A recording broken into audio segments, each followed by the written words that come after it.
This was around the time when I was still in school, perhaps in the year 7 or 8. Around that age, there's always a hype for ghost stories. We'd sit in circles and share ghostly experiences, urban legends, and sometimes we'd just make them up and scare each other.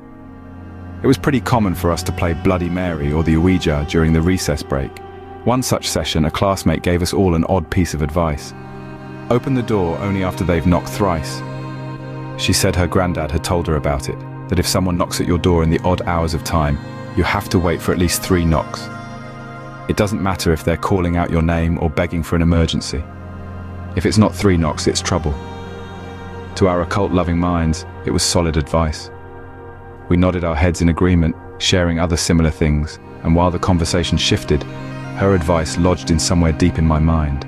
Back then, I lived with my family in a 2-storied house. My room, on the 2nd floor, was not connected to our main house.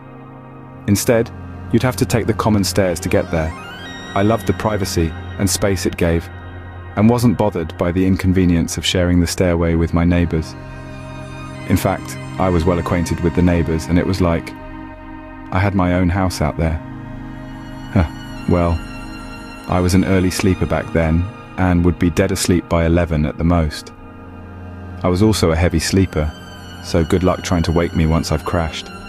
So yeah, when I woke up to the soft call of my name, I was quite surprised. It was close to 3 in the morning. The room was pitch dark. The only light coming in was from the frosted window glass, reflecting the streetlights outside. As my eyes adjusted, I confirmed a couple things.